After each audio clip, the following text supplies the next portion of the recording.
All right, what's going on, ladies and gentlemen? Welcome to another episode of Faith Unaltered. I am the host that you can't see with you tonight. My name is Tyler Fowler. My internet's acting wonky, and so I'm not going to be on camera. Sad face for those who can't see my sad face. No, I'm just kidding. But no, what's going on, Josh? Amber, how you guys doing tonight? Doing You can't good. see these two. Yeah. Speaking of seeing, I actually got to see Amber in person earlier Yeah. this week. That was an incredible shakeup of reality, meeting the digital space. That was really fun. You guys spent the week, what was it, 3 hours together, something like that? Yeah, some I feel like, yeah, that sounds right. That's maybe a Yeah. little bit longer, but that sounds about right. Okay. Yeah, a little over 3 hours. Yep. So let's give us the lowdown. What happened? A tasty taco salad happened. Yes. It was also very warm, and I had some severe allergies, but it was a blessing. To the taco salad? The taco salad was especially a blessing. Yes. But I was actually, it was really cool to be able to meet Amber's husband, Dave, and shake his hand and say, "Hey, I've heard about you 1,000 times. You have a face. Look at you." And then, like I'm a hugger. Tyler knows that. So it was nice to be able to be around Amber in person and be like, "Yay!" You know what I mean? Like, I've heard that I give either overly aggressive hugs or the best hugs. So I'm not really sure. That's up for debate. Right on. How's the debate went? What do you think? What's the conclusion of it? What's your vote, Amber? Do I give overly aggressive hugs? I am with certain people, I am a hugger. So I thought it was awesome. Good. So Josh is just a huggable kind of guy. So that was all right. Yeah, no, that was awesome. I got to meet Emily and I got to hang out with Josh, and I felt a little bad because I had so many things I wanted to talk to Josh about. We kind of ignored spouses too much in that conversation. I felt kind of bad, but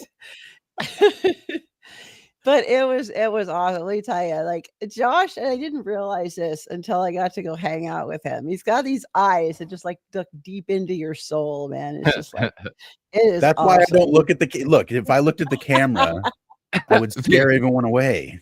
People would tune out. We lose subscribers.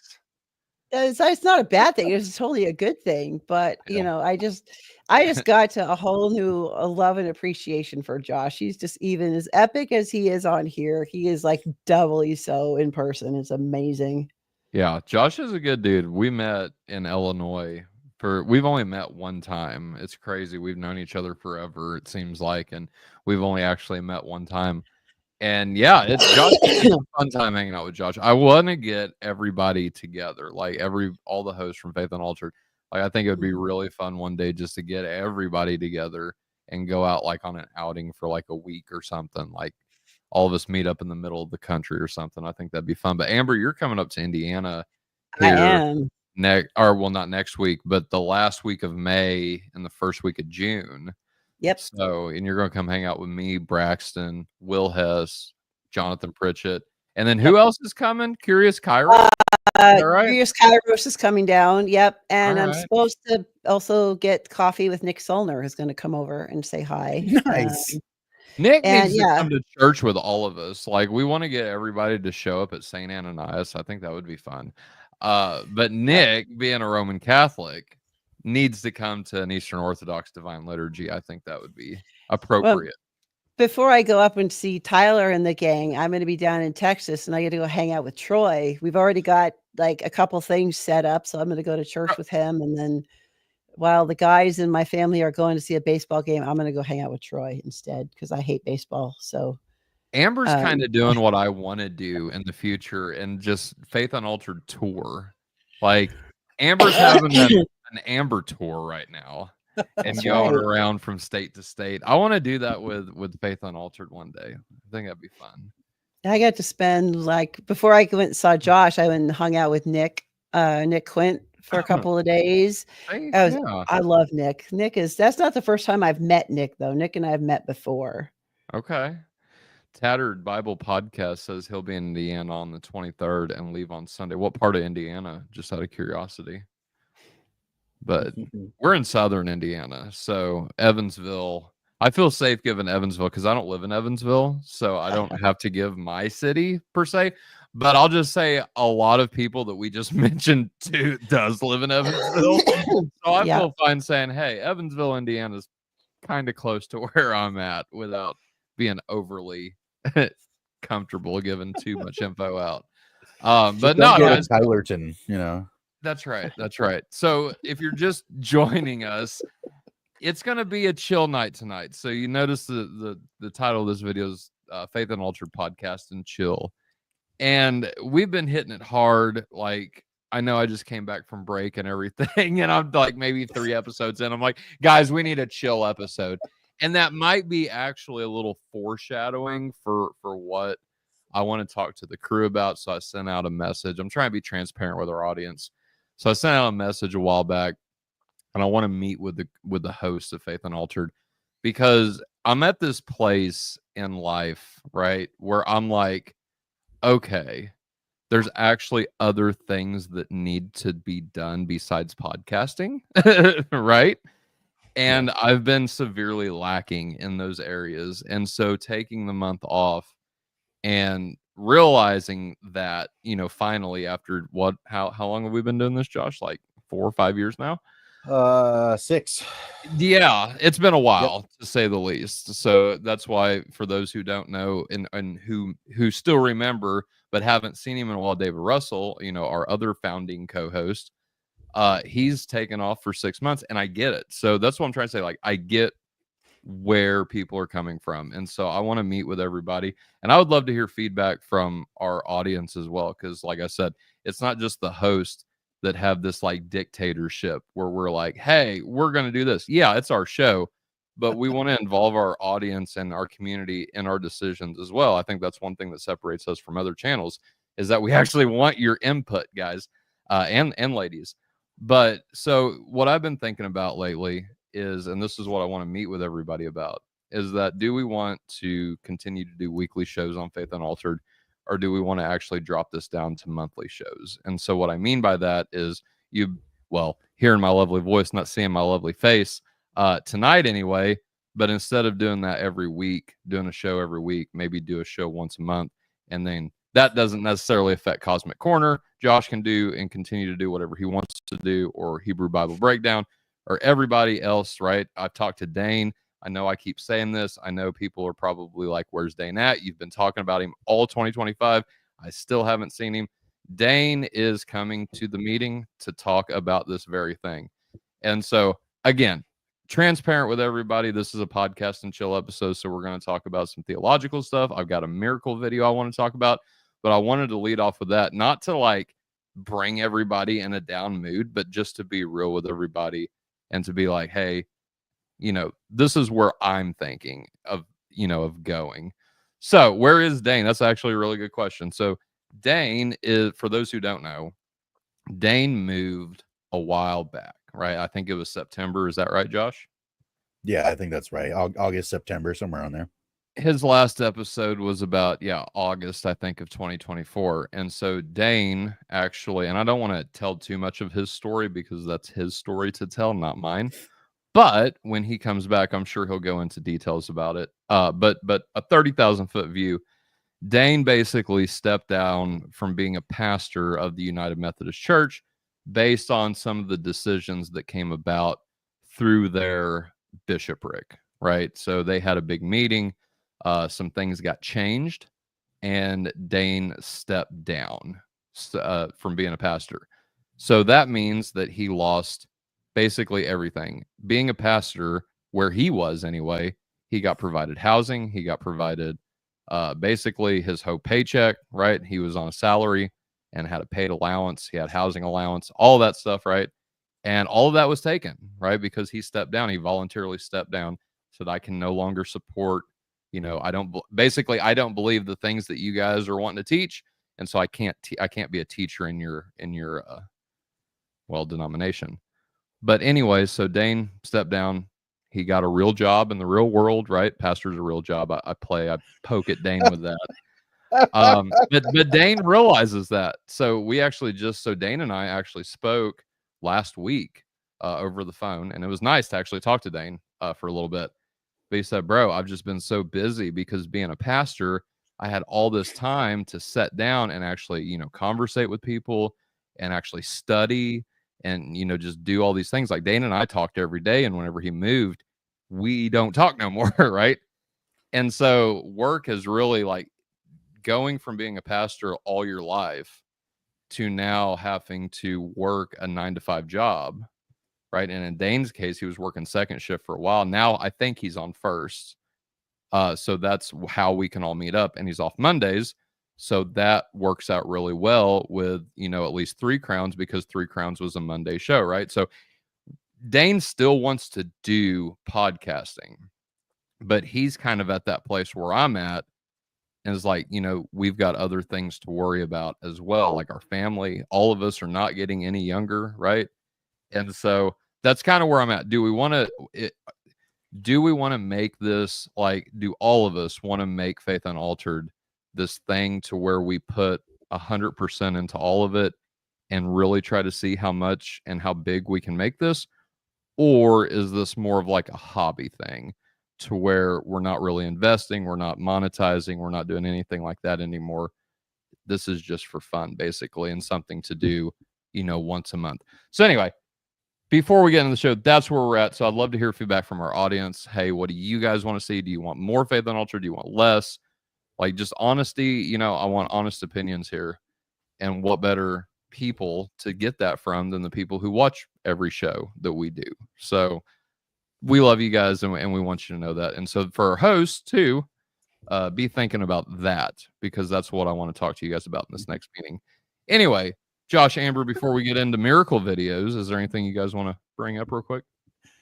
Well, as one of the resident ADHD sufferers, I can tell you that I give 100% to all my hobbies too. So I don't expect much change. There you go. Myself. There you go. Oh. Yeah, no, I have the same problem. I have a tendency to overbook my conscious attention for things and spread myself thin. But I think I've struck a rather decent balance with how I initiate or engage with content versus people versus life versus work presently. And so even if Faith Unaltered as a segment begins to slow down a little bit, I have a feeling that I'll probably end up kind of shoehorning my extra attention into making the Cosmic Corner content that I'm producing that much better, because I'll have a little bit more brain power to go around. Because it is difficult sometimes, being candid, it's very difficult to produce content like we do on Faith Unaltered and like I do on Cosmic Corner without feeling the burnout of your mental fortitude. Like, it's a lot right. To remember. It's a lot to think. Thinking is costly, resources, and I don't mean money. I mean like energy and mental energy as well as physical energy. It's very difficult to think deeply and have conversation, let alone facilitate conversation. It can take a lot out of you. And so there was a reason why I was doing month-to-month content just for Cosmic Corner. So I don't see it being strange at all that you would want the same thing for Faith Unaltered. I find that to be completely reasonable, to be honest with you. Right. And given that we're like expanding, that we've got Hebrew Bible Breakdown now, that Jalen may be doing something, unique and on his own in the future. Like, we don't want to say, hey, we're going away. Right. But at the same time, we don't want to get burnt out as hosts either. And we don't want you guys to get burnt out as audience either. Right. So, well, and it might give us the ability and the freedom to create content that's more thoughtful and planned out in a genuine sense, because there's a longer period of time between one production and another. One of the hardest things about producing weekly content is you literally only have a week, and you have to be scheduled beforehand if you're going to have the like foresight of scheduling multiple shows before that time.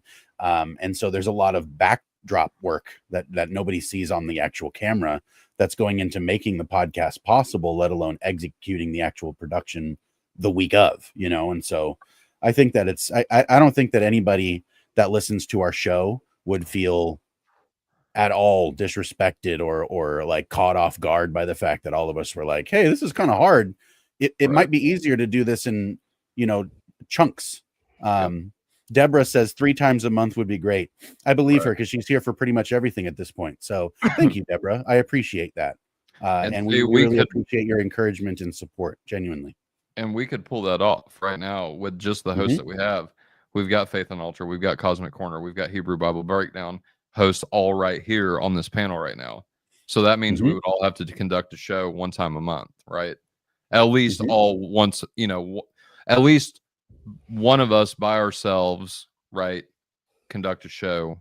But we've got so many other people. We've got Jalen, Courtney, David whenever he comes back, Dane whenever he comes back. So what we're saying is we don't have the lack of people, right? It's just the people want to continue to produce quality content. St. Sean says quality over quantity. Agreed. 100%. So anyway, with that being said, Amber, is there anything that you want to throw in here while we're at it? Good to go. Okay. Good to go. Fair enough. All right. So I don't know what you guys want to talk about. If there's anything like more pressing than either Roman Catholic new Pope Leo. There's a new Pope on the block, right? Or videos. If you didn't notice, there's a new Pope on your panel here. Pope Yukon Cornelius was voted on by BJ in the last stream that we did. That's my new Pope name. What? Dude, I don't even know what's going on right now. What did you just say?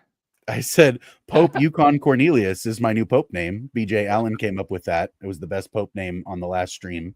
Yep. When the Pope, when they knew there was going to be a new Pope and all the memes that were going to come out, I asked everybody to vote on my Pope name if I had one, and the winner was Pope Yukon Cornelius, and so here I am. This is why I don't watch everybody's content, so I can be surprised whenever people say goofy stuff like that. That's why I don't. People say, well, Tyler, you don't like vet? No, dude, I trust these guys. I don't want to impose, right? I like watching some content every now and again, but this is one of the main reasons why I don't watch Josh's stuff all the time. Because Bumbles bounce, that's why. That's right. That's right. So anyway, okay, you asked people to vote on your Pope name. He came up with that all on his own, huh? Yeah. Yukon Cornelius. Yeah, Pope Yukon Cornelius. I thought that was fantastic. So the other one was Pope Nicholas because I look like a young Santa. Okay. I can see that. Yukon Cornelius, though, that's so random and out there. Do you know who Yukon Cornelius is, Tyler? Is this? Oh, okay. So that's why it's not funny to you. Okay. If you've never seen the claymation of the Rudolph movie or show when you were a kid, there was a Christmas claymation of Rudolph. Yes. And there was an elf who didn't belong. And in that movie or show, whatever, the claymation, they met a character in their journeys called Yukon Cornelius, who was the greatest prospector in the North. Okay. And he looks conspicuously like me. He's a little fat guy, right?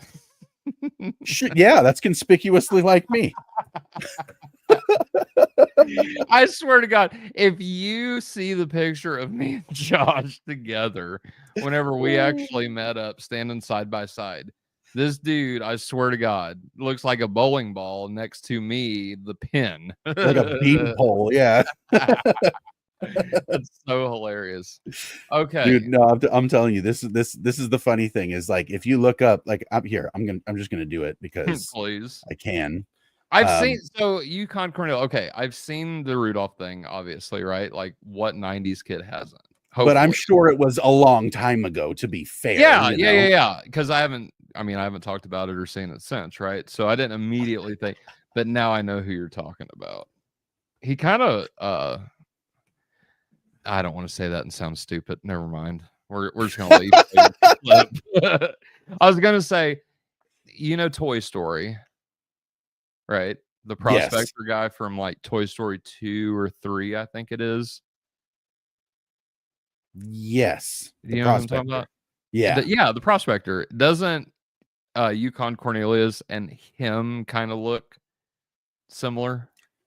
Yeah, sort of. Only the prospector from Toy Story is like white hair, and Yukon Cornelius has like a red beard and mustache, like me. Yeah, Stinky Pete. I think that's his name. Stinky Pete. the Yep, dude that was from, his villain name anyway. Yeah, that's right. Oh wow, dude. How did I say it before, Josh? You made fun of me. Nostalgia or something like that. Yes. It's so nostalgic, guys, that it's Oh, that's so funny. I love it. I love bathing in nostalgia.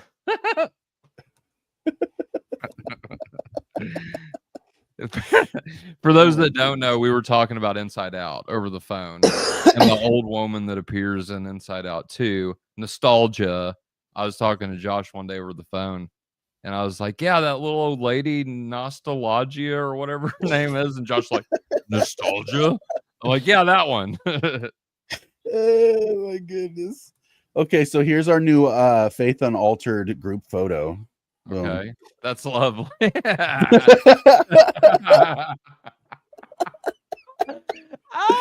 Do you see? You know which one's me. You know which one's me. Yeah, I mean, it's pretty obvious that You you're see what I'm saying?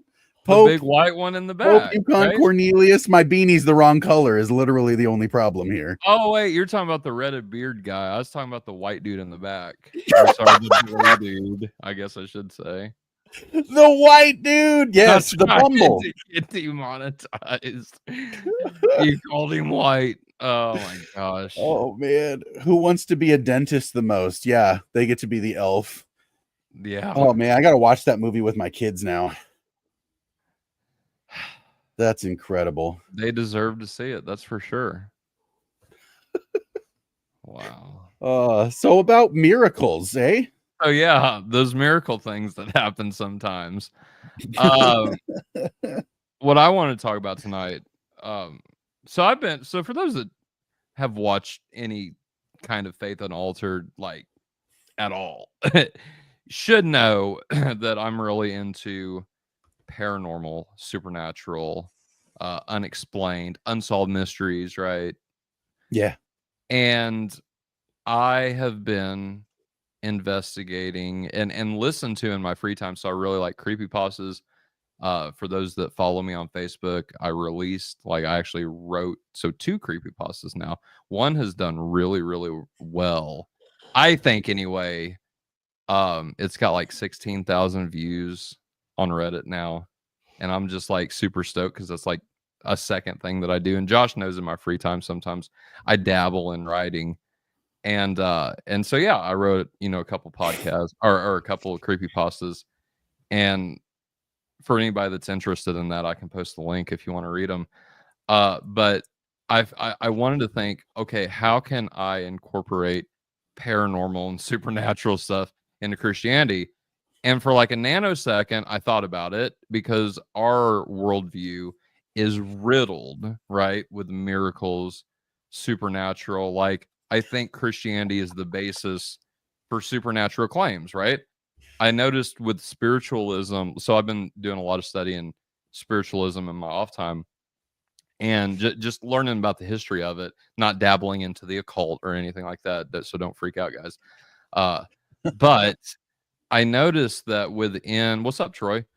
That I noticed that there's a lot of people that, within like the 19th, 20th, 21st centuries, there seems to be this, and Josh, you've hit on this before in Cosmic Corner, but this interest, even within like, I want to say secular world, but I'm not talking about like strict materialism whenever I say secular. So I know that they're not the same, but people could get them confused. But what the point is, what I'm trying to say is there's an emphasis in the spiritual world, recently. And so I'm like, okay, that's wonderful. People are diving into, the spiritual realm of things. But I mean, I know people personally that like literally claim to be pagan now, right? And Satanists. I'm like, bro, all of this stuff comes from like Christianity, right? And Judaism, if you go all the way back to God. So anyway, the point I'm trying to make, Tyler Rant, is I say all that to say this is my justification for even talking about miracles tonight, right? But I want to talk specifically about Barbara. Josh, go ahead and pull up that video. Lee Strobel discusses this woman, healing of Barbara. What is her? Hold on just a second. I got it right here. Her last name is Snyder, I believe, off the top of my head. That's what you said. Like Rob Schneider. Yeah, like Rob Schneider, but this is Barbara Snyder. Barbara Snyder. So she's been written about in Lee Strobel's book, The Case for Miracles. And this is an interview, I think, with Lee that talks about her. And there's an interview with her in the middle or end of this, I believe.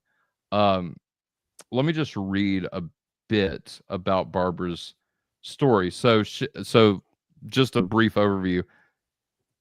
She's been verified by over 20 medical professionals. They witnessed her state before the healing.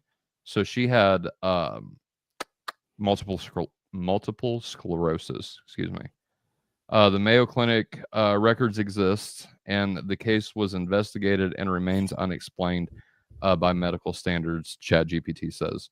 The use of it in apologetics it's featured in The Case for Miracles by Lee Strobel and by Dr. Craig Keener. And so the point I'm talking about this is it seems like out of the miracles that were listed, right, that in my research that I came up with, Barbara Snyder seems to be at the top of the list for verification and authentication. So Josh, if you want to, go ahead. And for those that don't know Barbara's story, I don't know Barbara's story. So this is kind of like a blind react for me. But for those that know Barbara's story, if you want to comment what happened, what's going to take place. But if you haven't and you're going to learn like me, well, Lee's going to talk about it now. So Josh, if you want to go ahead and play it. Now, my book talks about lots of the documented miracles have taken place, but the one that I investigated that absolutely blew me away the most was a woman by the name of Barbara Snyder. I interviewed Barbara at length. We have extensive medical records from her dating back many years from the Mayo Clinic and her other physicians. We have multiple credible eyewitnesses with no motive to deceive. We have two of her doctors who were so blown away by what happened to her, they wrote about it in books. Because they said, I got to write about this. It's unbelievable. So let me tell you what happened to Barbara. Barbara was diagnosed with multiple sclerosis at the Mayo Clinic. For the next several years, she just deteriorated, got worse and worse. She had repeated hospitalizations, repeated surgeries, until ultimately she was dying. And they put her in hospice at her home. So she's confined to bed at her home. One of her physicians, Dr. Harold P. Adolph, a board-certified surgeon who had performed 25,000 operations in his career, he called Barbara, quote, one of the most hopelessly ill patients I ever saw. Hopelessly ill. One of her lungs was non-functional. The other was just inflated at 50%. A tube was inserted into her neck and oxygen was pumped from canisters in her garage so she could breathe. She'd lost control of her urination and her bowels. She was legally blind. All she could see were gray shadows. A feeding tube was inserted into her stomach. She hadn't walked in like 7 years, and so her legs had atrophied. Her muscles had shrunken, and her legs atrophied. And she was curled up like a pretzel in her bed from her illness. Her hands were flexed so that her fingers were touching her wrists, and her feet were permanently flexed and extended. Her parents met with doctors, and they agreed there's nothing more medically that could be done. And they said the next time she contracts pneumonia, which because of her lung situation, she would contract it on a regular basis, they would not try to revive her because it would just prolong her inevitable death. Well, then one day, a friend, called WMBI, which is the radio station in Chicago that's run by the Moody Bible Institute, a Christian radio station. And they said, would you announce and just ask people to pray for Barbara? Barbara's on her deathbed. She's really suffering. Would you please have people pray? And we know that a minimum of 450 Christians began to pray for Barbara. How do we know? Because they sent letters telling Barbara, we're praying for you. So what happened? Hey, Josh, pause it real quick. I was actually about to pause it right there anyway. See, this is why I have you as a co-host. Go ahead. What was you gonna say? I was gonna say the fact that there were verifiably people that were already in prayer for her shows the function of why we are a body and why we are not atomized individual saved people. We actually need this. Like wholeheartedly, 100% full stop. We all need this right here to be there to fill the gap for those who can't speak or those who are afraid, those who are in misunderstanding or uncertainty or chaos or hopeless desperation, whatever, mangled mess life throws at you. None of it is meant to be faced by yourself. We're actually meant to be able to depend on one another just like that. And the fact that hundreds of people took up the cause of bringing her before the throne of grace is something that makes all the difference. And I am not in the least surprised that made all the difference. See, this is why I don't like solo shows, right? Because I've got a totally different perspective that I was going to go with that. You know what I mean? But what you just said, I think this is why I love you, dude, right? Because you thought you heard the same thing I heard, and you went a totally different direction than what I was going to go with it. But I love it because that's what we've been talking about here. It's funny because whenever you're saying that, I'm sitting here thinking, that corny saying, you're not alone, right? Like some people think it's corny, some people don't, whatever. But the whole you are not alone thing actually applies in Christianity because you're right. And so many people, myself included, at one time anyway, with the focus on yourself, we forget that. And we don't participate. We don't have, and we don't even think about that, those people, these different individual stones that actually make up a bigger picture, a temple, right?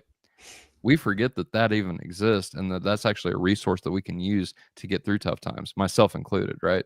Like I forget that all the time and don't use it and don't take advantage of that, right? But God gave us that as a blessing for us to use in certain situations, right? We have our brothers and sisters that we can rely on, that we should be able to, right? So anyway. That's right. I like what St. Sean says here. The blood that rushes to an injury to coagulate is analogous to our prayer warriors running towards trauma fearlessly and selflessly because we are a body. That's right. Amber, is there anything you want to add before I totally shred that now? Poetry. Yeah. No, I'm still annoyed that we're watching Lee Strobel because it's not one of my favorites. So well, I'm sorry. Oh, This isn't about Lee. This is about Barbara. So if we can get past that, we'll be all right. But so the reason what I heard there, right, is so think of this from a atheistic, materialist, or other than Christian spiritual worldview, right? What's the first thing that comes to mind when you hear, well, I'll pray for you? Does that not sound dismissal, maybe even patronistic a little bit, right? Like, oh, bless your heart. Like whenever we hear that in the South, it's just not a very good thing to hear, right? Because the intention behind it is sometimes not good. But the point is, right, is that whenever I heard that, and again, I'm not coming from this, I think I try to put myself in different people's shoes and think well, that sounds so dismissive and we can't verify that, right? But this kind of ties into what I was saying earlier, my rant earlier. Here's rant part 2 now, is that with enlightenment, with different, ideas like that, and then people realizing, hey, yeah, rationality is great and everything, but there's still a spiritual side to all of this. Materialism doesn't answer all these questions, right? That's right. It's just interesting to me that, let me pause. Let's keep going with this video and I'll come back to this because just trust me. Go ahead, Josh, play us. It's our favorite source. It's our favorite source. Trust me, bro.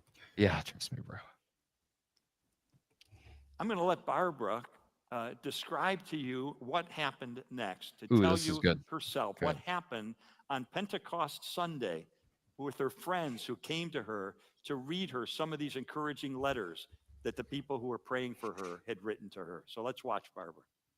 June 7th, 1981, I'll never forget it.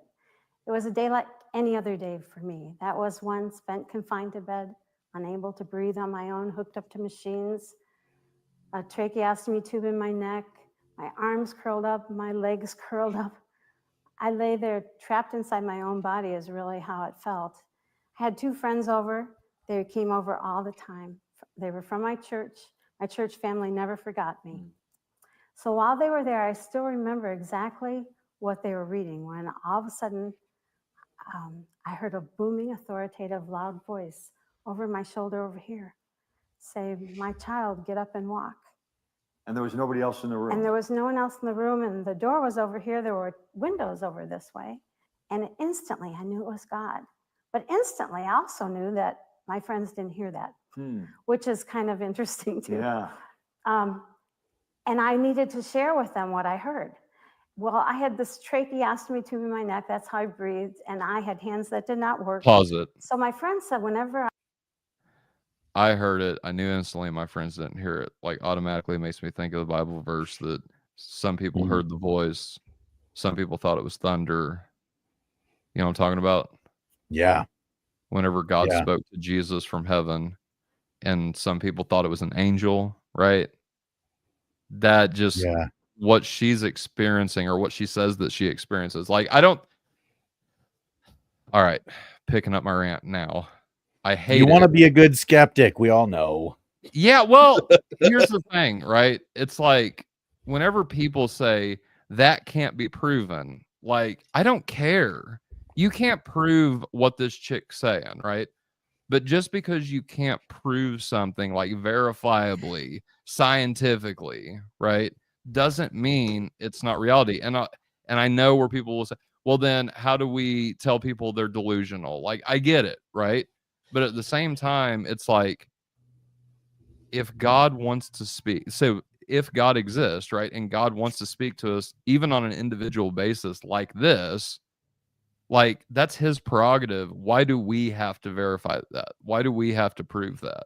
It's because we live in this world where that's all we hear every single day. Probably this, right? Percentage that, right? It's like, bro, you're missing the point. You see what I'm saying? So anyway, pause rant. Go ahead. No, I was going to say, it reminds me of, I don't know if anybody here besides me has read this, but C.S. Lewis wrote a book called Miracles. Right. In which he actually, like, the premise of the book was, if you wanted to do a historical inquiry to find out if any miracles had ever occurred, you couldn't start out like the atheist does by concluding that miracles are impossible. You've rendered your inquiry empty. And so when people decide before asking the question what the answer to the question will be, they're exercising futility is what they're doing. Right. There's no point in thought or ask if you've already decided before inquiring. Right.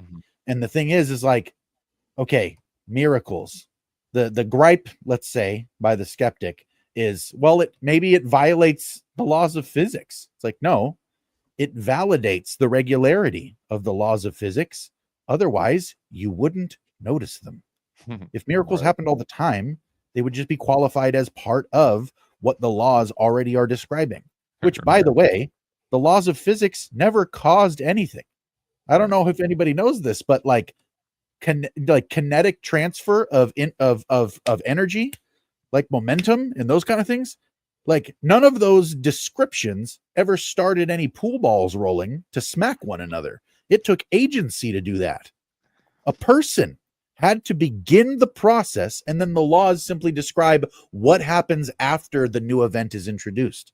And so if God decides to introduce a new event into nature, namely a miracle, and then what happens afterward is exactly what you would expect if that event came true, like, let's say, a virgin conception. Well, guess what? 40 weeks later, the gestation was complete and a baby was born.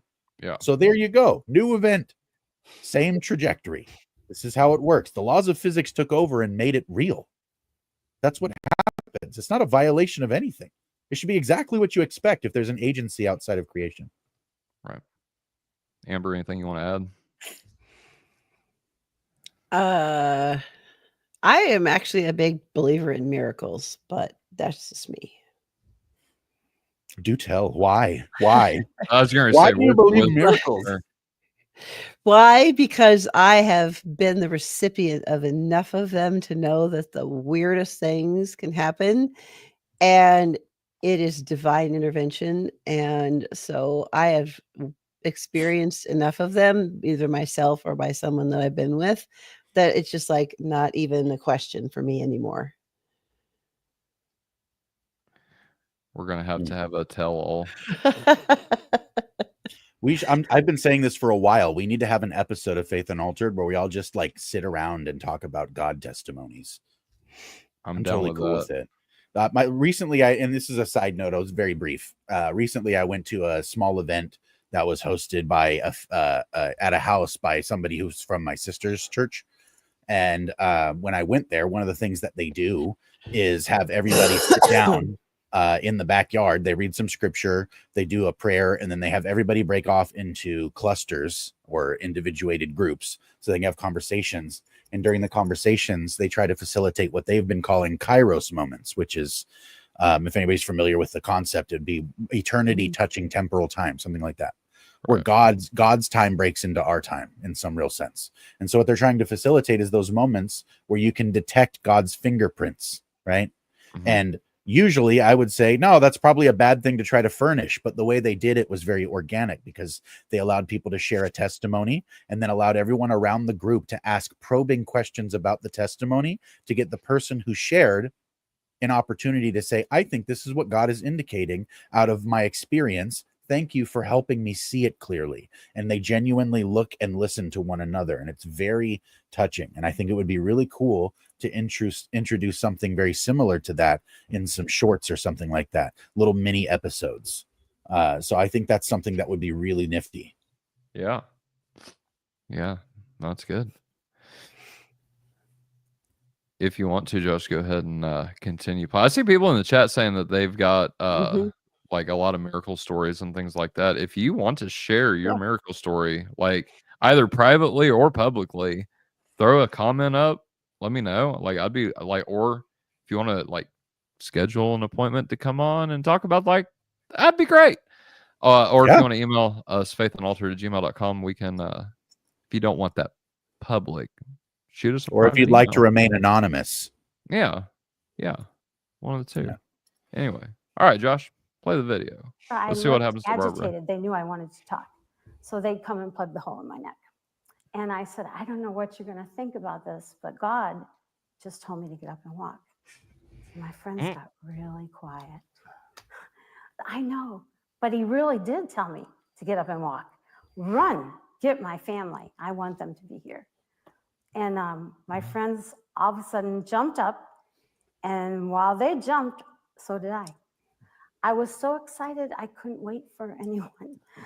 And I literally jumped out of the bed. This is where you'd almost have to know me to see how totally impossible that was. So this time, I remember reaching up and pulling my Pause it real quick, Josh. I remember that. We need to make Lee Strobel bobbleheads.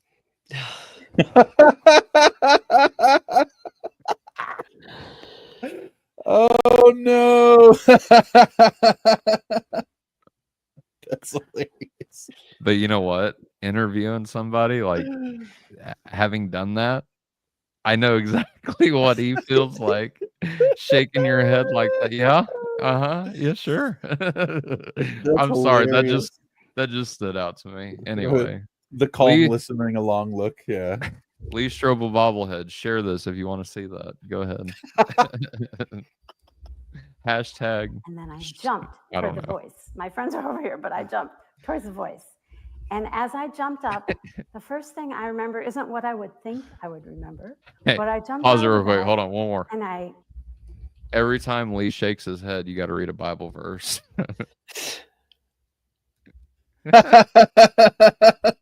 Oh man, the anti-drinking game. That's great. Yeah. That's great. Oh man, drink deep of the water of the word, everybody. There's your drinking game. Looked, and I saw my feet. They were flat on the ground, just like everyone else's, which sounds normal, but not for me. I had foot drops so badly I couldn't even wear slippers on my feet. They were so curled. So when I jumped up to have feet flat, I was amazed and stood staring at my feet. And when I did that, I jumped like this. And then I saw my hands, and they were open, and they never opened. And so now they were open, and I stood staring at them. And then it dawned on me I could see me. That's what I would have thought I would have noticed first, was my vision. But I didn't. It was back. You could see. It was back. I was perfectly fine. And I stood staring. All right, pause. Again for a little while. Just. Okay. So instantaneous. Am I hearing that right? Mhm. Like, or am I wrong? This is she goes from having terminal multiple sclerosis. Her hands. Have you guys ever heard of crippling arthritis? Yeah. Okay, so I don't have a camera, so I can't show, but for those that don't know what that is, like I've literally seen people, their arthritis is so bad, their hands are curled up. Let me see if I can turn my camera on. Like that. Yeah. Yep. Just like what Amber just did. Yeah, it's like that. Yeah, like that. Yeah. And they can't move them. They can't, like, they're stuck like that, right? Like I've known people like that. That's what she's describing, something worse than that, equal to that. What do you guys, I don't know. Like, what do you guys? Well, I feel like what she's trying to indicate, and what her doctors were trying to indicate, is like a worst case scenario where, like he had said, all her muscles had atrophied. I don't know if anybody's listening has ever broken a bone. But when you break a bone, it takes a long time for it to heal, and they put a cast and they force your body to stay in one position for an exceedingly long length of time. And I've broken like one of everything, so I can tell you with firm experience that this sucks. You can't move, and it itches, and then when they take it off, all your muscle mass is completely deteriorated, and you have the hardest time re-stretching out whatever it was. But whatever part of your body they had made stiff for like a month, 2 months, whatever. Yeah. You try to move it for the first time, you have never had a cramp so bad unless you were like severely dehydrated and pulled a muscle. It is a very unique feeling to have your body atrophy a muscle and then you try to move it. It's terrible. Wow. I broke my ankle. Well, I dislocated my ankle, broke my tibia and fibia. This is all in one go, right? So, and then tore all my tendons. Yeah, I was short story real quick.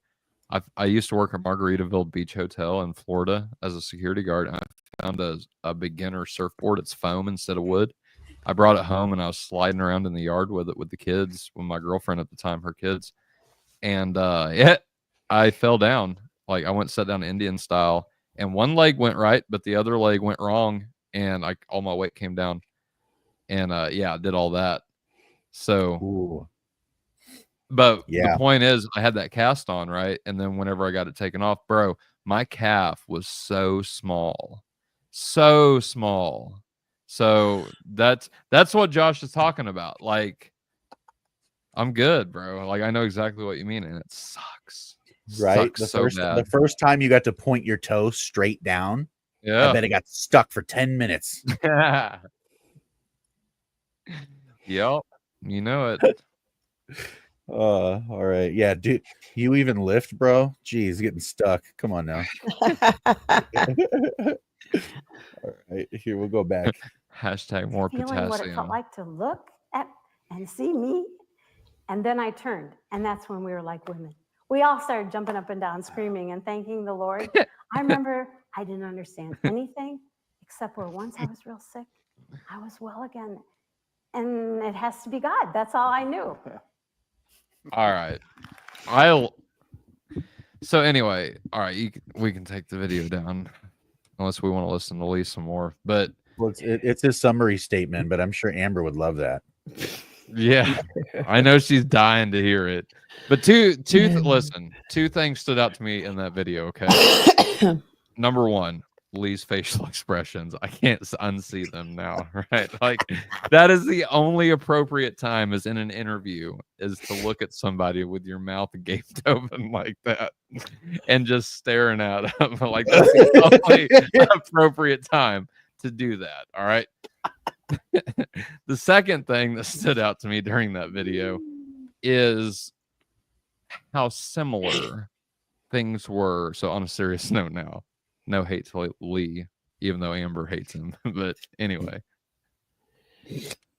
the I'm sorry. The similarities between the biblical accounts of miracles and her account, the instantaneous nature of it, right? That's what we see in the scriptures whenever people are healed, it's instantaneous, right?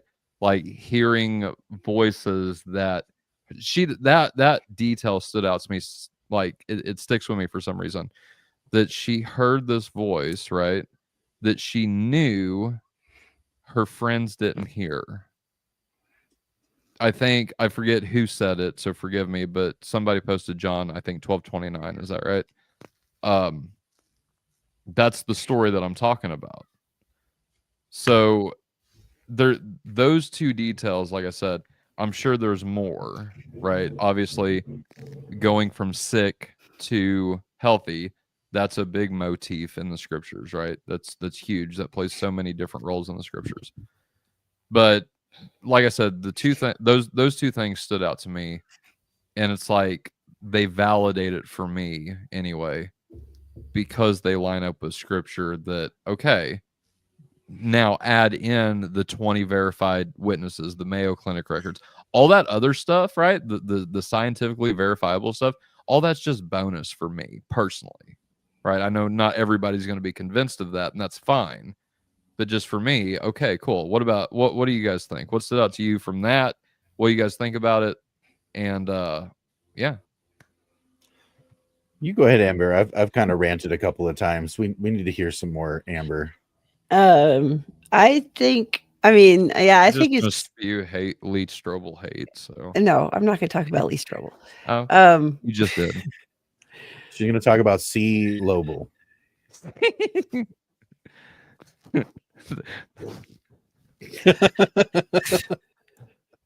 Lee Strobel.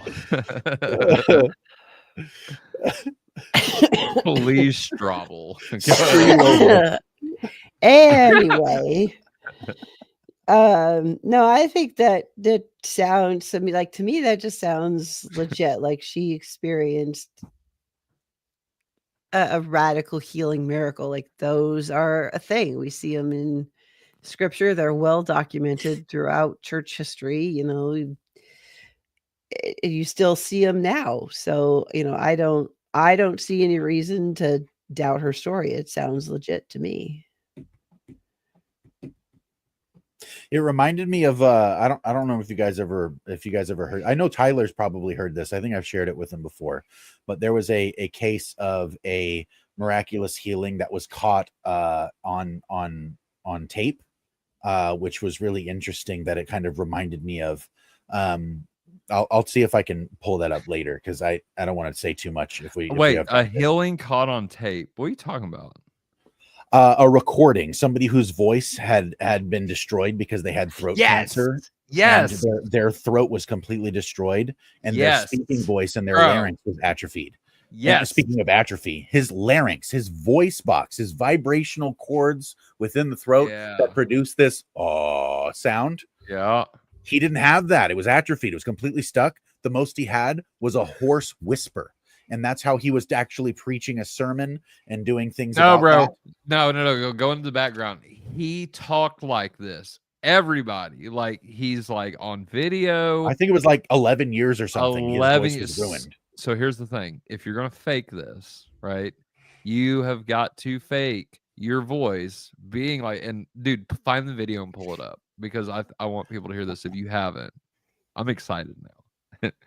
But this dude for 11 years talked like this. Like it was really bad. It was really, really bad. Okay. So you're going to say if he faked this, he talked like this for 11 years and then pulled off one of the biggest hoaxes ever. Okay. No, you don't. There was an accident, right? If I'm remembering the story right, wasn't there an accident that destroyed his vocal cords? I think it was some sort of like sickness or a tumor or something, Or like because it was all cancer or something? verified medically. That was the thing that made it really compelling also, is that it was medically verified that his body, like his body had a physical issue that was causing the ailment. It wasn't like he lost his voice to like the flu and it never quite came back. It was like he had a reason for his voice to completely deteriorate, Yeah. and it never healed properly. Yeah. And he was actually in the this is the ironic part about it. He was actually in the midst of preaching a sermon about He was, healing. bro, he was being sometimes doesn't recorded. He Yeah. was being recorded. And no, Sean, worse. So Sean says, sound like Robert Kennedy. No, worse. Like, I'm in Yeah. tears right now, guys. Like, thinking about this. And I'm being serious. Just go, dude. Like, Yeah. it was recorded, is all I'm saying. And the ironic part is he's preaching a sermon about healing. So this is actually, I'm pleased because now I have one that has his face on it. This is an actual video of him. Nice. Okay, so let me see. Boom. Be in the Bible. It's one thing for God to be a philosopher. Oh no, this isn't it. Okay. Hold on. Touch somebody. That's somebody else. That's somebody else talking about it. Never mind. I was gonna say I've never seen him actually personally, so let me figure it out. Here, let me pull it up later. I'll figure out because I've seen the video. I forget what it was called, but it's an audio only, and I clicked on that one because I thought it had him in it, but that's somebody else talking about it. Do you need me to find it? No, I can find it. Are you competent? Can you find it? Yeah, because I know his name is the guy who got healed was Dwayne Miller. I know that was his name. I'm completely I'm certain that was his name. So I think Dwayne's right. But yeah. Anyway, so while he's looking for that, whenever I first heard about this, it was, I don't know, it was crazy to me. Just the idea of the dude being caught on tape. Like, first of all, your voice is destroyed for 11 years. Then you become a preacher, right? He might have already been a preacher at this time. I don't know. But anyway, somewhere down the road, he becomes a preacher. You're preaching a sermon about healing. And I think the ironic part is that I think, if I remember correctly, I'm not just trying to make this up, pull it out of my booty, but I think it was why God sometimes the answer is no. Right? It was sometimes why God doesn't heal people. He was specifically talking about why healing doesn't happen sometimes. Yeah. But here I got it now. I pulled up the clip so I can play it. Hold on a sec. Let me boom. Oh man, I added it too. Sorry. It's all good. I believe God still heals. Yeah. That hasn't ended. That is not over. Now you have to be careful on how you do this, because there are folks who carry things to an excess and it becomes a pause show. it. Hold on, pause God it. is never intended. So this is the sermon he's preaching right now. Like, so real time, right? His voice is clearly, like, I don't have to explain that. So right now we're in the middle of the sermon. Go ahead. That be what it is. God heals in his sovereign will. I don't know why God does things that he does, but I know that he does. And the only thing he requires of me is to allow him to be God and me to be me, and let it be. To say that every single person will always be healed because Jesus died on the cross is a misinterpretation of Scripture. Not true. Won't work. Isaiah 53 doesn't talk about physical healing. I'm sorry. That's just not the context. And to impress that there causes a misinterpretation of Scripture. That's wrong. On the other hand, to say that since we don't have anything after the book of Acts, that miracles ended at the book of Acts and they never happen again is equally as wrong. Because you have put God in a box both ways.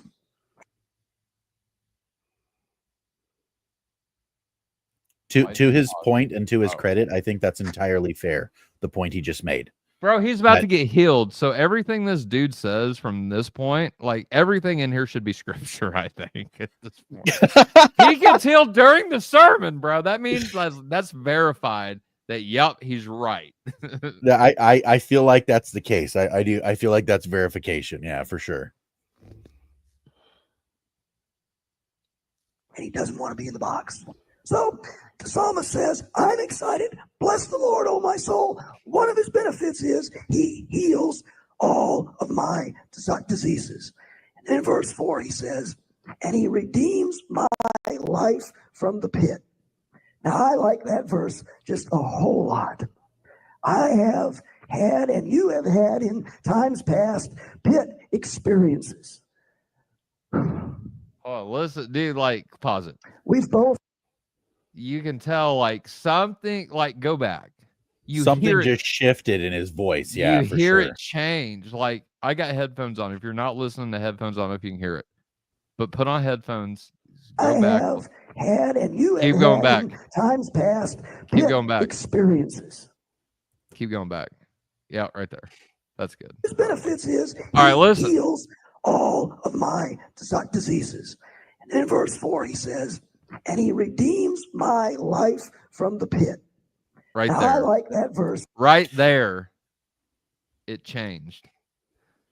You can kind of hear it also when he says we all have these kind of experiences. Yeah. You know, like you can hear almost the throatiness coming back, almost like his throat is opening back up. It's very engaging. Like it's very cool because it's instantaneous, but not in the like within the second instantaneous. It's like immediacy, but over time. It's very interesting, but it's definitely not something that ever would have happened just, you know, because. Right. Go ahead. Just a whole lot. I have had, and you have had in times past, pit experiences. We've both had. We've all had times when our life seemed to be in a pit, in a grave.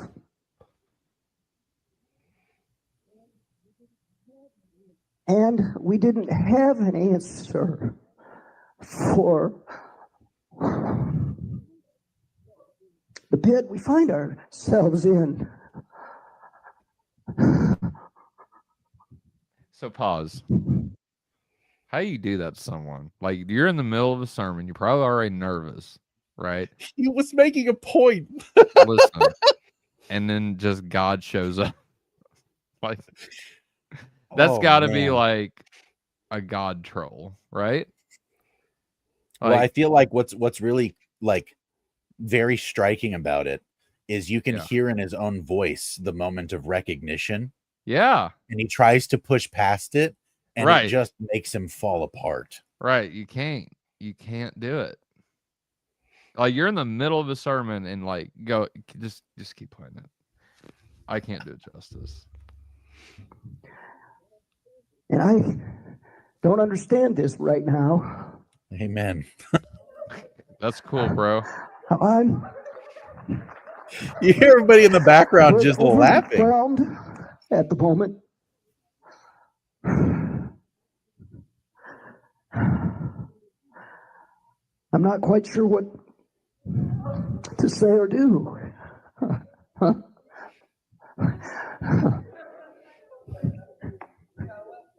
You know, it's funny. I think a lot of people are going to say that. Say you don't know what to say or do? Yeah, one of these days. Like everybody that, you know, I'm the one with the answers. They're going to be the ones that say, I don't know what to say or do. Yeah.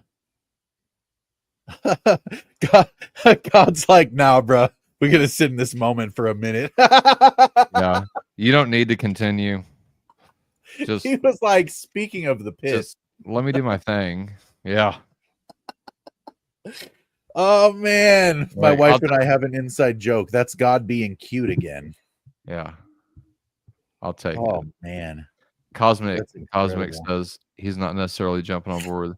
That's cool. Like, I would love to hear people out. Like, why not? You know, but anyway.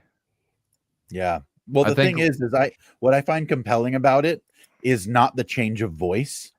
but the change in tone, the vocal apparatus being shaken, because that's something that happens organically, and then the reaction of the people in the crowd, not to simply overwhelmingly clap and cheer, but to laugh at first, because that's something that happens when people are genuinely nervous. I don't know if you guys ever have this experience, but my wife is one of those people that when something scary or bad happens, her first impulse is not to be afraid. It's actually to kind of like giggle to herself. There's a lot of people like that. Yeah. Right. And so you can hear most of the voices that were in the crowd that had that giggly moment sounded like women's voices. And so I find this to be a very organic kind of clip, right? And granted, it's only audio, so you can't necessarily see what's happening, but it doesn't sound like the audio was an overly well done production of any kind. Right. Just like a normal pastor recording his sermon. Exactly. And so, well, okay, it is fakeable. That's true. Oh yeah. But that's not exactly the point. You know, like, and I understand. I also have a skeptic's heart beating in my chest. I do understand. But skepticism is not a virtue. And so we don't actually have to start there. Truth is a virtue, that's for sure. But skepticism is not a virtue. And the compelling part also is it wasn't just a sermon about healing. It was a sermon about why people don't get healed. That was why it was also compelling. If he was talking about why people get healed and was making the opposite point about Isaiah 53 and said, his stripes, we are healed, and made that a likening unto a continual we should expect physical healing every time because this is how God does things. Look what he afforded by way of the cross. I've heard that sermon before. I've seen that sermon before.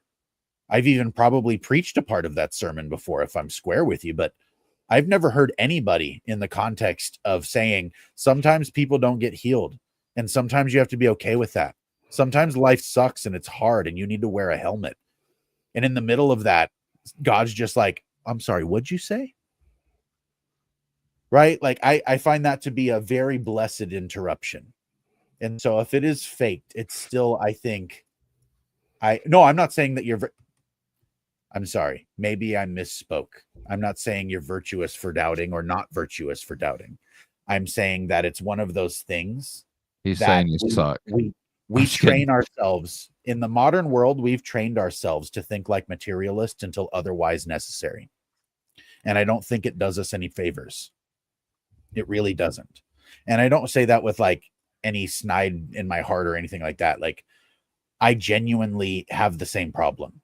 We think like atheist materialists until it's otherwise necessary. And I don't think that we should. Nobody in history needed that. It's only after the Enlightenment that we introduce something so cynical. And we honestly don't need it. Because all of the thought necessary that birthed science was that God was the lawgiver. And so you should expect laws. Like I find the entire thing after such a thing, I find the need to fiercely rebuke myself. And so in some sense, I'm genuinely talking to me rather than to you when I say that skepticism is not a virtue. I'm talking to the Josh that's in here rather than in here, because this one can rationalize anything. This one is really careful with trust. So, okay, to be fair, I like ChatGPT, just so you guys know. If y'all don't know that already. I do not trust ChatGPT, but go on. No. I trust Miracle more than I trust ChatGPT. Listen, I don't trust a lot of things, okay? I'm just going to read to you I'm just going to say widely publicly available that anyone can just get on and type in a question, okay? That's all I'm doing. Y'all do with this what you will, okay? I'm not saying one way or the other, but okay. Anyway, so ChatGPT says, skeptics question, so the lack of publicly available medical documentation to substantiate Dwayne's claims. Critics argue that without access to medical records or independent verification, the event cannot be conclusively deemed miraculous. So, all I wanted to say, guys and gals, is that we need those records. If anybody listening to this get knows Dwayne or knows how to get in contact with him, I would really love to just talk with this dude. Bro, I'm sure you could find his email. Right? Especially now that he's capable of talking, you know. I'd really love to talk to this guy because, to be honest with you, like, I've had experiences that if I wasn't me, I would be deeply skeptical and cynical about. Yep. I've had those kind of experiences. And to be honest with you, I see why God doesn't hand them out like hotcakes, because they're not compelling after you've had them. Mm-hmm. When you're having them, oh man, nothing else matters. But afterward, it's a fleeting experience. It's like trying to remember when you were 3 years old. It works sometimes, but honestly, in the moment when it would matter, it doesn't hold any weight to you. Bro, what you talking about? You got kids that remember past life experiences. I don't. and you, sir, can't remember. How old are you? Mm-hmm. I'm 3. I just said that. No. No, I do 25+ years ago. I don't know. I do think that the idea of remembering a past life is really interesting. That would be something that I think would be worth kind of visiting at some point. But more so, it's like recognizing that sometimes there are things that our rational mind kind of breaks over. And okay. Short version. I had an experience with an audible voice of God. You can believe me or you don't have to. I really don't care. I experienced it, and nothing's going to convince me otherwise, including doubt and hardship. Prove it, demon. That's right. That's right. Prove it. Prove it. Therein lies the problem. Therein lies the problem. Prove it is one of the ways that real meaning dies. Mm-hmm. Because real life doesn't rely on proof. Real life, the greatest currency of reality is trust, not fact. And I don't know who needs to hear that other than me, because I need to hear that often. But that is genuinely true. Mm-hmm. Fact is not the end all. Trust is. And if you can't trust reality, you are in a desperately horrendous place. Mm-hmm. Hashtag preach.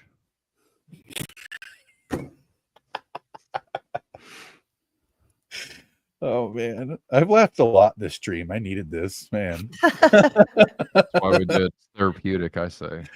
It's therapy. That's exactly right. There you go. Even if we had the record, skeptics wouldn't deem it as miraculous. They would call it spontaneous remission. I have heard that phrase also, and I find it wanting. But I get why he would say that. I do. I agree. Wait, what phrase is it?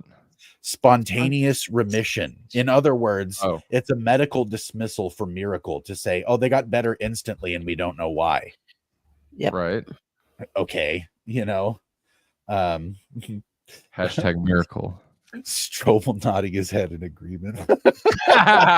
Yes. Yes. I love it. Oh my goodness. How do I need to buy a 3D printer so I can make Strobel bobbleheads. Strobel heads. Yes. Yes. Get your Strobobble today. Your Strobobble. But only if we put a strobe light inside. Hey, look, 100 points to anybody that calls him Lee Strobel in an interview.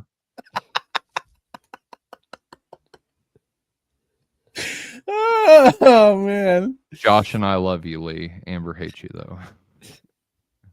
I love you for Amber too. It's fine. I do too. I got plenty of love on back order. We can spare some.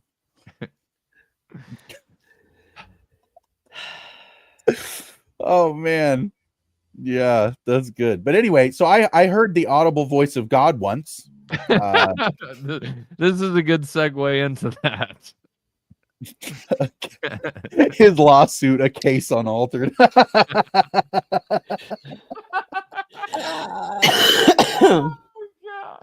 Strombumble, that's a 4-layer joke. Oh my goodness, this is entirely too much fun. If the only thing that comes out of this episode is good memes, I'm happy, and it's a win. Oh, good memes and bobbleheads. That's what makes the world go round. Oh man! If you don't share this episode, you're a heretic. That's all I'm saying.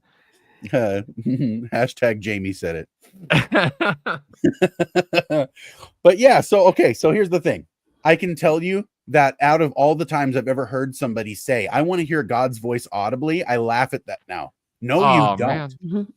No, you don't. I can tell you right now that if you experience this, you will never say that with flippancy again in your life. No, you don't. It is terrifying. It is unsettling. It is uncanny. It makes you question your sanity. It makes you question literally everything other than what you just heard. The only thing you don't get to question is what you just heard. It is absolutely horrendously terrifying. Yep. What do you mean? You need to talk about this, I think, because I'm one of those people that you would laugh at. Okay. So go for it. So imagine if you said, man, I would want to know what it was like to be fire. And then somebody's like, no, I've been set on fire before, dog. It's really awful. And you're like, no, it looks really cool. Like, it's beautiful. Have you ever seen You fire? want to know wait, hold on. Are you saying somebody that wants to be fire, or are you saying somebody that wants to be set on fire? I'm saying the person that says they want to be fire has misunderstood the assignment. Gotcha. That's what I mean, is they're not aware of what they're asking for when they say, can my son sit at your right and left hand when you enter into your glory? And he's like, you don't even know what you're asking, lady. But yeah, they'll definitely taste the baptism. It's going to suck for them. Right? Like, he was honest. He didn't pull any punches, but he did say, you're an ignorant lady and you shouldn't be asking that. Right. And having said this in my own heart with lament 1,000 times as a younger person, being like, man, Moses, like, yeah, I bet it was easy. You know, like, once you hear God say something, yeah, of course you can comply. Like, no. I mean, he did he had the audacity to say, show me your glory, right? So he got comfortable, I think, right? Yeah, that was sometime afterward, but yeah. A little bit. 40 years or so, I think. He kind of had to see the death of the death of many people before then, but hey, you know, I he feel got like there. That's the point. He got there. This girl is on fire. She knows what it's like. Yeah, so like, okay, so the thing was, if I listened entirely to what God said, I would never have a problem in my life. But because I am stupid and stubborn and small-minded and ignorant and blind, I don't listen to God even when he speaks to me. And I can say that with confidence because I know what God said. Right. And in my experience of it, I can tell you that when I heard God's voice audibly, I was neither in meditation nor in prayer, nor was I anything like holiness at the time, because I was actually in a very loud fight with my wife. Okay. And I was closer to cussing her out than I was to saying, Lord, bless and keep her.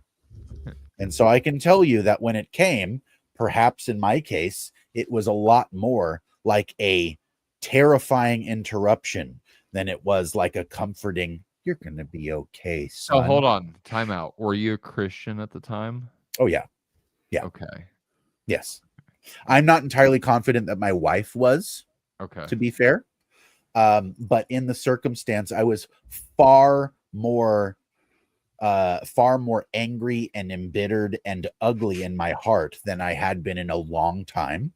And in that moment, when I was so not at all concerned with praying, God broke in on the situation and made himself the center of it, which I'm not ungrateful for. Don't get me wrong. Yeah. But it marked me forever.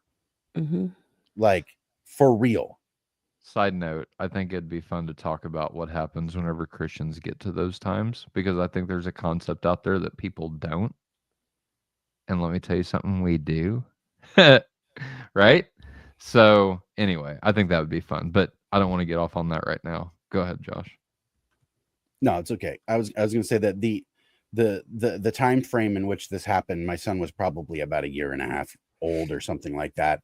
My wife and I were going through some really awful times, not only like financially, but relationally and everything else. And like I said, we were in the most real summary I could give, we were about 5 seconds from just calling it quits and separating. And it was then that God decided to break in And so what happened when that all occurred was basically that I was, like I said, very angry and very embittered. And when it occurred, I was almost in it, almost like she said, in an instant aware of the fact that something had happened that nobody else was aware of. Right. And so well, here, I'll summarize by saying the thing that God gave me was function and form and promise all at once. Yeah. In the form of rebuke. Right. And so noticing that when I was in the position to, be angry and embittered and dismissive and make her leave or whatever, or make myself leave, instead, there was an invitation for me to recognize that the future was a place worth going. And God gave me a ministry in that moment. And I knew that in some weird way, implicitly, even though he didn't use words for that part. I knew that what he was doing was putting me in a position to start into ministry. And what he actually did say was, it starts with her. And the immediate implication was, you have not ushered your wife into the kingdom. You're the reason she's nothing like me. Bear the responsibility. Fix it now. You know you want to. And I heard it and I understood it, and I wept and I cried and I laughed and I fell apart. And here I am, years later. My wife and I are far more married now than we ever have been. And it's because of that. It's because of the interruption.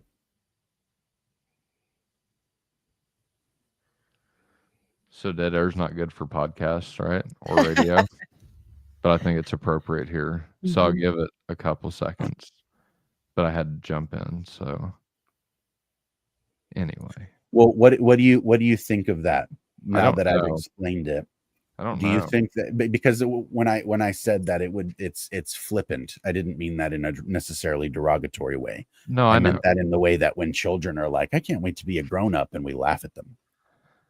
Yeah, it's true. My little girl does that now, and I always wondered why my mom and dad did that to me whenever I was a kid, and now I understand it, right? And so I think that could be, so I hear what you're saying, right? But then I see, Deborah, and I read other accounts of stories in the Bible, and I mean Deborah in our audience, not Deborah in the Bible. She said she wasn't afraid whenever she heard him. And there's been other accounts of people not necessarily being in a situation like that have heard, or experienced God before, right? I think that God shows up when you need him, right? And that may not necessarily be in a way that has happened to you, Josh, because my turn to give my side of the story, right? Like, I've prayed for what you've experienced before, but I haven't obviously prayed for the context in which you had that experience, right? Yes. Even though we've all had that context, we've all been in that before, right? So I guess that's where kind of I'm at. It's more of a to understand point of experience than it is to necessarily morally learn something, right? Or practically put something into application that I need to, even though there's a lot of things I need to, right? And I could probably use a swift kick in the butt to do that. But at the same time, it's like, I think that there's other ways God manifests himself. Right? Fair enough? Yeah. I think that's fair. So, I don't know. He keeps finding, Troy says he keeps finding chiefs of sinners to further his kingdom. Bro, whenever we pray that, so for those that don't know, in Orthodoxy, right before the Eucharist, there's a prayer that you say.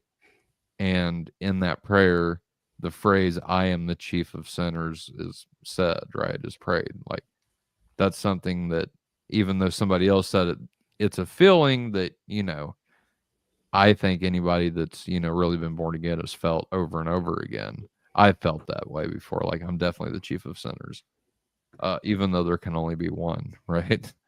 So, anyway, that's what Troy's referring to. If you guys, for those who didn't know, anyway. Good night, Cosmic. We love you, and we're glad you're here. Yeah, bro. I think I'm getting ready to bounce off here too. Well, before you do, we have one question from the audience. Oh no, yeah, I don't mean like right now, but we'll start winding down shortly. But yeah, good. Yeah, I'm good. Go ahead. So Deborah actually asked earlier, and I thought this was really interesting. So what's your take on the American Pope? What do you see happening in the future as far as religion goes? Look, all I'm saying is I'm glad America has got a win now in the Pope category. That's all I'm going to say. Like, I don't know that guy. Like, I don't know. I don't keep up with him.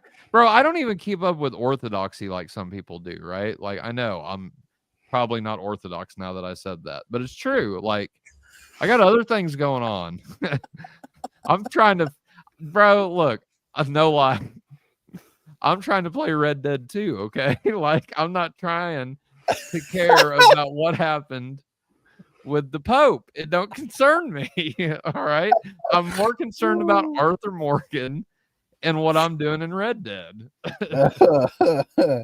That's funny. So I don't have an opinion on the American Pope. I'm glad America got a win, though. That's all. What do you think, Amber? What do you think about the Ameripope? I don't care. I really don't. Oh, I'm so out of my. Deborah, hold on. I'm sorry to interrupt. Deborah, we'll get Nick on, and we'll get who else is Catholic that we have on. We'll find some people, and we'll get them on to talk about the Pope for you. We'll try. Anyway, I'm sorry to interrupt. Go ahead, Amber. It's so far out of the wheelhouse of everything I'm paying attention to. It took me like a day and a half to even figure out that was like really a thing, and right? Not just social media memeing. Like I don't. Okay, it's not something I keep track of. So it's, yeah. I will say that I've seen. I don't know if they're verified, bro. I don't know. Like I said, I'm with Amber on this one. It's not my wheelhouse, but I did see where apparently he's made some comments because it says it on X, right? And you got to believe everything you see on X now. # formerly Twitter. But I seen where he made maybe some comments about some LGBTQ stuff that people aren't too happy with right now. They're like, oh no, like what's he gonna do? Pope Francis blessed homosexual marriage. What's this guy gonna do? I hope he says what's real, right? Like what's accurate, what's biblically true. And I know a lot of people don't want to hear that, and I get it. But guess what? I didn't make up the rules. I'm just repeating them.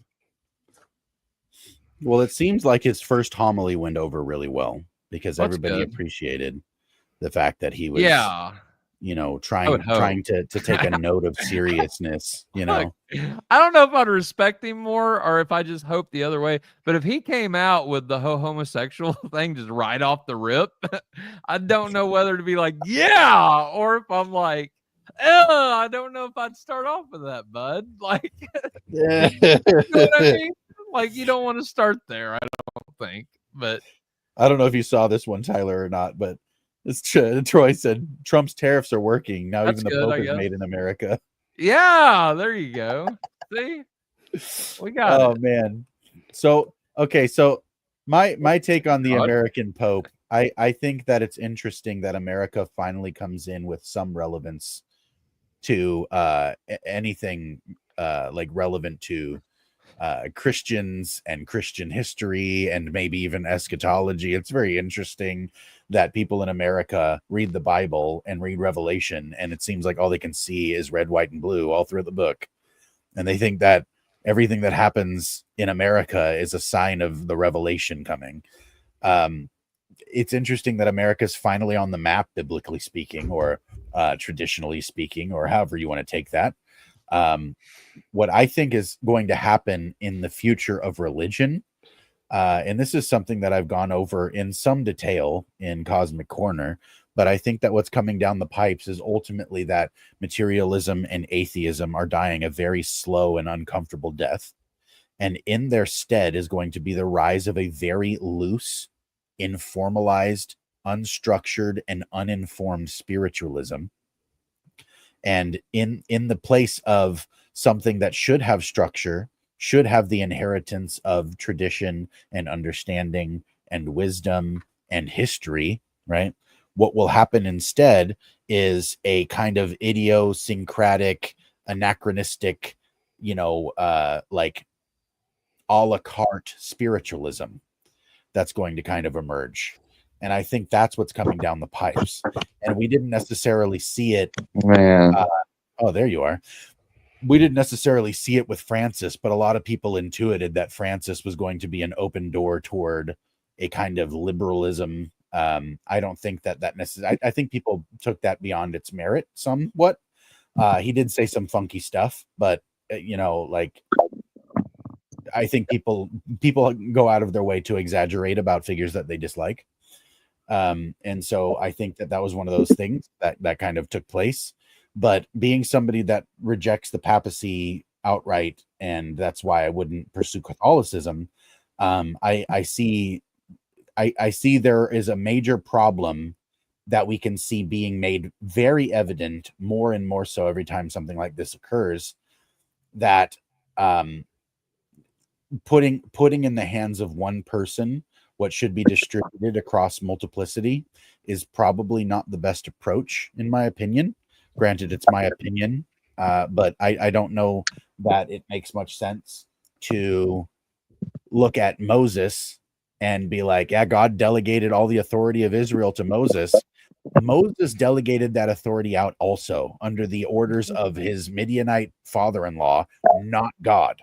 And God did not rebuke him for delegating those tasks and giving the authority to others and spreading that authority amongst many people rather than himself, which I think gives birth to the precedent that in order to understand God's movement as an authority in the church, it seems to express itself more so in the form of the we than in the form of the I. I find that to be one of the reasons why I don't find it compelling that a new pope will fix the problem. But another thing that's interesting to note is that the last couple of times a pope died and somebody else came in, it was not great timing. And our 19th century bore out some really ugly things that happened to align with the death of popes. And so that also is a thing.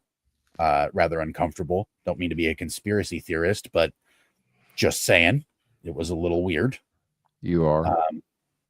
I also am a little weird. No, you're a conspiracy theorist. I don't reject the papacy. I just don't think I'm obligated to listen to him. Hashtag not my pastor. Wow.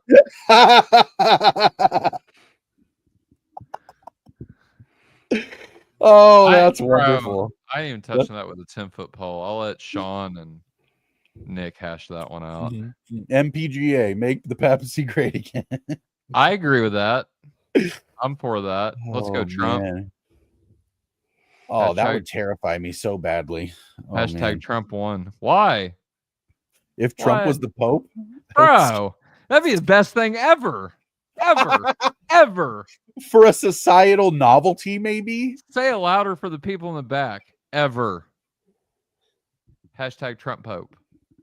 Josh, don't mute. Let us hear. Let us hear the conversation. Emily was asking me why I didn't let her know that the pizza or that the Domino's order that she ordered arrived at the door, and it was because I'm doing a podcast and he was ringing the doorbell while I was speaking a bunch of times. And that's why you're not the Pope. That's exactly why. That's why they voted me out. Actually, they knew you can't multitask. Did you know? Do you know the story about the woman Pope? It's a horrible way to put that. Wait, what? Oh my god! I can't believe I just said that. That's funny. There's probably a better way to put that. The Pope that was supposedly a woman. What? No. Have you ever heard of Pope Joan? No. Are you serious? So what do you know? Bro, that might be for another time. All I'm going to say right now is hashtag conspiracy. Okay. But apparently there's the story, an anecdote right, of a woman that apparently became Pope. And the way they figured it out was that she gave birth during a parade. I'm not joking, dude. No way. I No way. swear, bro. I swear. Like, I'm not kidding. I just heard about this. And apparently her name was Pope Joan. Maybe we should talk about this in another episode. But What's her last name of Ark? No. Oh man, this is the funniest episode ever. I swear, dude. I'm not disagreeing with you. This has been a riot, bro. No, dude, for real. Pope Joan is like, some people are like, there's no evidence. Other people are like, bro, it's historical fact. There's some coins that were found. But I swear, like, oh my God. Hold on. Let me look it up. Hold on just a second. Oh, LGBTQP. There you go. Sure. Oh, all right, right here, dude. I'm not crazy, I swear. All right. Hold on. I'm just gonna pull up Wikipedia because Wait, being right does not invalidate the fact that you're crazy. I just make that distinction, right? All right. All right, fair enough. Fair enough. But listen, all right, Wikipedia, because everybody knows Wikipedia is true. All right. Hold on, my wife just came in here and she's looking at me concerned because I'm crying, like because I'm laughing so hard. Good night, sweetheart. Lord. I love you. Hey, say good night to everybody. Night, everybody. Good night, sweetheart. Oh, what a beautiful voice. Night. She's tired. All right, good night, sweetie. Live shows, we love them, right? All right. Absolutely. Pope Joan. All right, here we go. From 855 to 857 is a woman who purportedly reigned as Pope S for 2 years during the Middle Ages. Her story first appeared in chronicles in the 13th century and subsequently spread throughout Europe. The story was widely believed for centuries, but most modern scholars regard it as fictional. Most versions of her story describe her as talented and learned woman who disguised herself as a man, often at the behest of a lover. And yeah, she was in love with a monk. That's right. In the most common accounts, owing to her abilities, she rose through the hierarchy and was eventually elected pope. Her sex was revealed when she gave birth during a procession, and she died shortly after, either through murder or natural causes. It depends on which story you listen to. She was either like, oh man, it was pretty brutal. I won't go into detail, but she was either, I'll say, drugged behind a horse, or she was hot on a pole. I'll just say it like that, and y'all can figure it out. But anyway, transubstantiated. Bro, come on.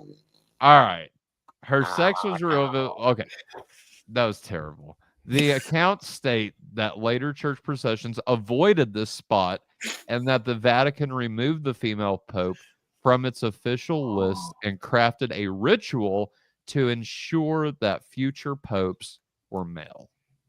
So there you go. And to add, listen, Pope Joan's existence was generally accepted as true until the 16th century, when different religious groups called the story into question. Because, like, why not, right? The 16th century, everything is being called into question. Until then, Joan was used as an, oh boy, because my Latin is not good. Exemplum, is that right? It was used as an exemplum in Dominican preaching and figured in books published in the Papal States. The Siena Cathedral, finished in 1263, featured a bust of Joan among other popes until 1600, when her depiction was repurposed into that of a male pope. So there you go. Troy said, we're medieval people like Tolkien's dwarves, hard to tell men and women apart. That said today is not much different. There you go. There you go. Oh man, yeah. See, history doesn't repeat itself; it just rhymes sometimes. Right. Deborah says, "What type of parade?" I guess it was a procession, the papal procession where the Pope goes around and waves at people. I don't know, but she was in the middle of kissing babies and had one. That's right. She said, "I don't feel good."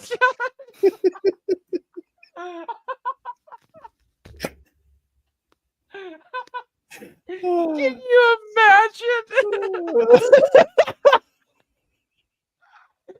Oh man, you're the Pope in the middle of a parade. You're about to have a baby. That's some steady countenance. I mean, I've seen women go through contractions, man. I've seen it. Oh, everyone was confused when the water broke.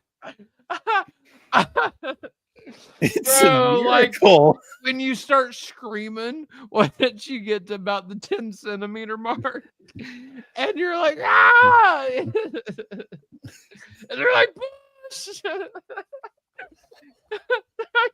What's he screaming about?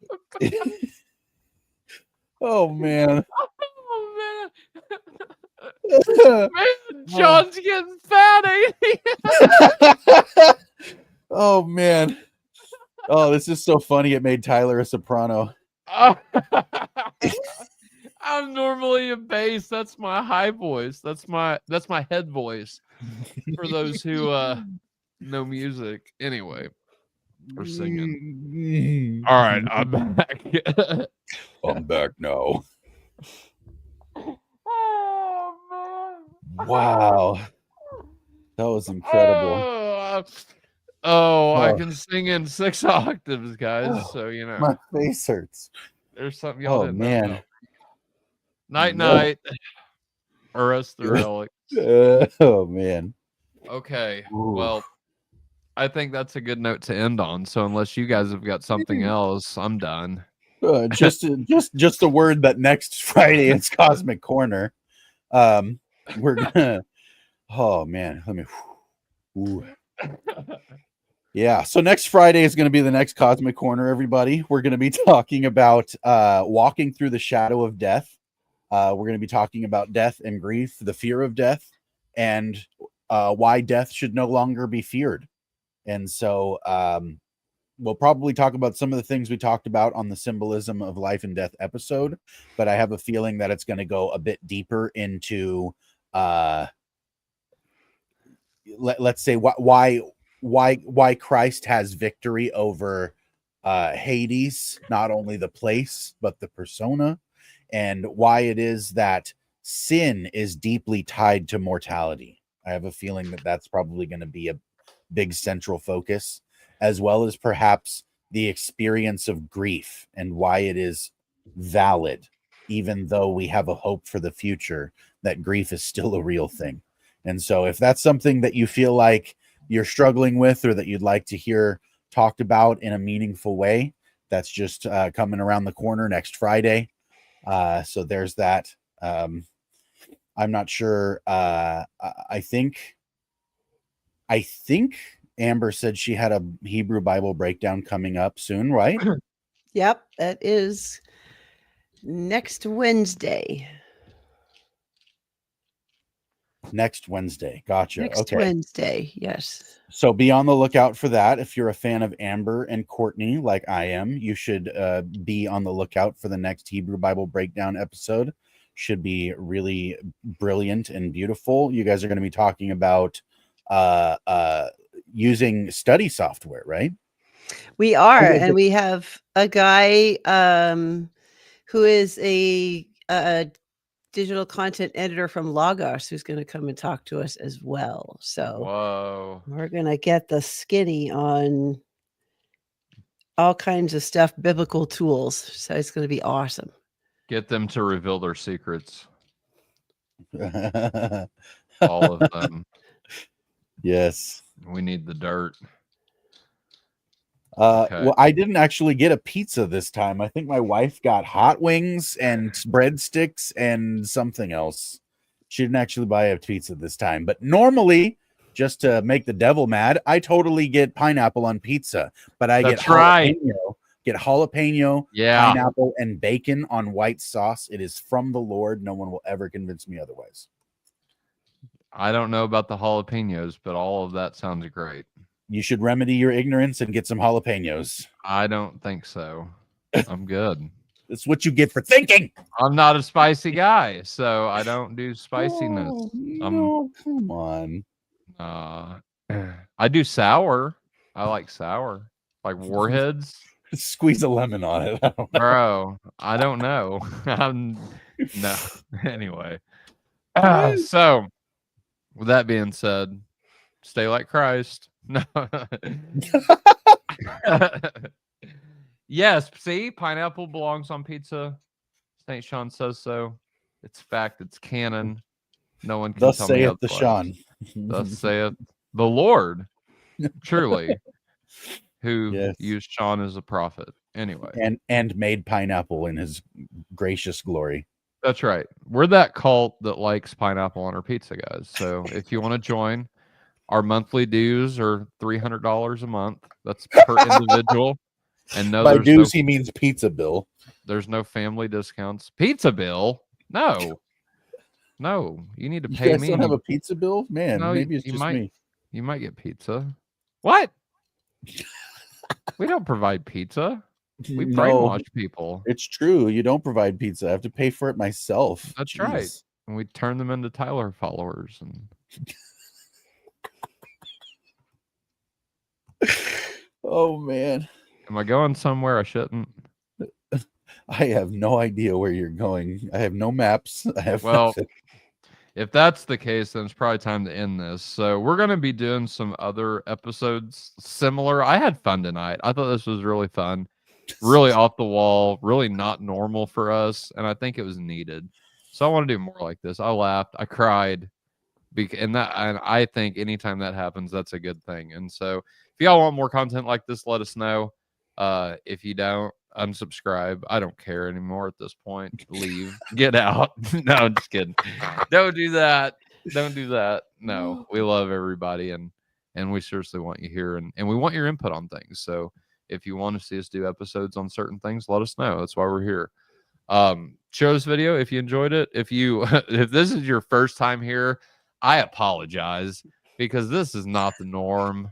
And if you think we're just a couple whack jobs, well, yeah, now you know we are. But most of our content is at least serious from a more academic side of things. But hey, I think academics and lay people can have fun too, right? Right? Are we allowed to do that, guys? Yeah, so. Evidently we are. Oh, you know what? Before we hop off, can I say something really rad?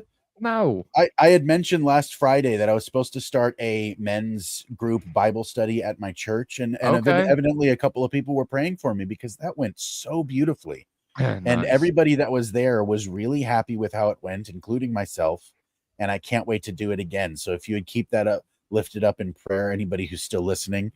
And also, just to throw it out there, your priest and or pastor is somebody who is diligently giving themselves over to the will of the Lord in a way that they want to be a blessing to you. Please lift them up also. Please pray for the people who are in ministry around you and over you. If you're in ministry, we pray for you also.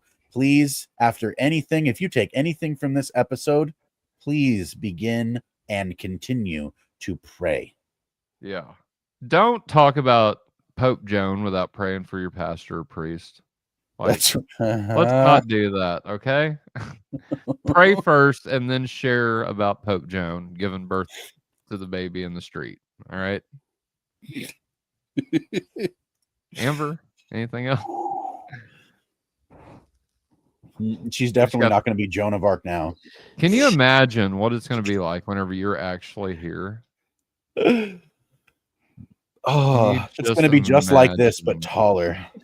A lot taller.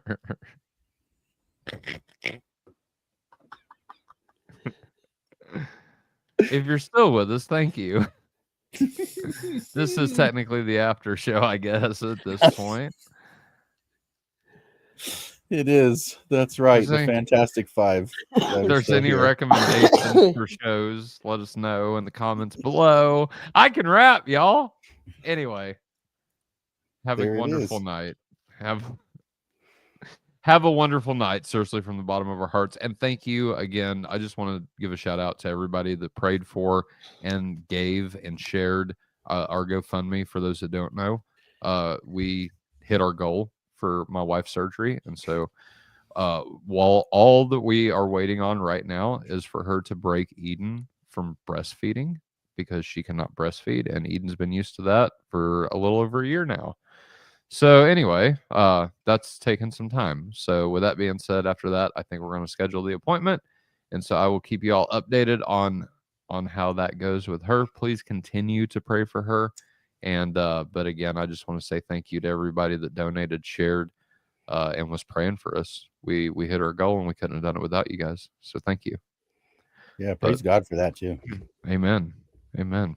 All right, guys. With that one, that's it. More Ecclesia episodes are coming, and we're gonna be soon, I think, gonna start getting people together and having conversations. So if you're not caught up on our Ecclesia series, we've got a whole playlist, and they are in order. And I'm starting to put what denomination everybody is. I still got to get up with Jason Staples, Dr. Jason, to find out what he technically is, so I can put it up there by his name. And then I've got a couple others I've got to fill out. But you'll see on our new episodes what denomination everybody's representing. So Louis Dezon's Roman Catholic, and we just have Brian Wolfmueller on representing Lutherans. So we've got other episodes there. I just haven't got them properly identified yet, but I'm working on that. And so yeah, if you're not caught up there, catch up, because we're going to start bringing those guys together and having discussions about how maybe we can reconcile some of these things. There's not a lot, though, in doing and conducting these interviews. I will say this real quick, that I'm seeing a lot more agreement than I am disagreement. I don't know, Amber, if you've noticed that, or Josh, if you have, but there's a lot more where these people are saying the same thing or similar things than they are saying things that are being contradicted by other guests. So I find that encouraging, and I think that it's going to give us definitely something to talk about whenever we actually bring these people together to talk about the ecclesia. So that's where the fun's going to happen. But anyway, so with that being said, Troy says that was one of the most funny episodes. If not content, just observing Tyler go 6 octaves higher and giggling. That's right. That's right. I'm going to sell that. You're going to be able to purchase that sound effect for 99 cents on our website that we don't have yet. So, with all that being said, I hope to address all these things in the meeting if we can ever get everybody together, but that's hard now. So we'll figure it out, though. But other than that, y'all, have a wonderful night. Thank you. Again, if you're not subscribed to the channel, please consider subscribing, especially after tonight's episode, because you can expect probably more of this kind of content. So anyway, thank you all. If you got recommendations, email us, faithunaltered@gmail.com, or leave a comment on our videos. Check out Cosmic Corner. Check out Hebrew Bible Breakdown, and we'll be back, hopefully, probably next Friday at 7 p.m. So, Josh, you'll be back next Friday at 7 p.m., right? That's right. Me and Jalen. There you go. Oh, Courtney and I will be back next Wednesday. There you go. So we've got content next Wednesday will be full like my cup after this episode. There you go. Buy merch. If you guys don't know, we have merchandise. Some really cool designs you got there, Tyler. Those are pretty cool, Josh, that you made. Must have paid top dollar to your designer. Not even a penny was spent on our design, because Josh is our designer. Josh designed all of those. Look at that. So if you want to support our channel, you can do that by purchasing merch. Email me, Faith Unaltered. We ain't got a fancy shop or anything like that yet. If more people bought merch, we could do stuff like that, guys. But anyway, don't feel pressured in any way, shape, or form.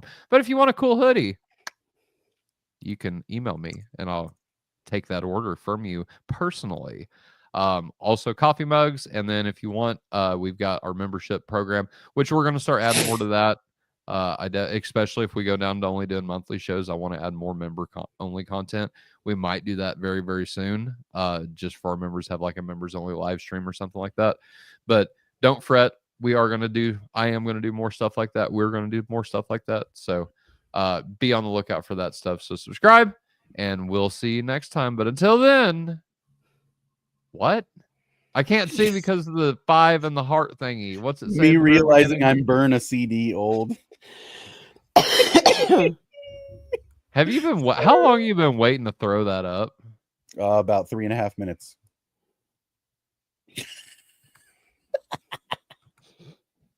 I still like that picture. There it is. That's myself and my friends. It's an old high school photo, if you didn't know. Oh yeah. I'm ready to go 6 octaves higher again, so I got to get out of here. So y'all have a wonderful night and stay like Christ. Bye.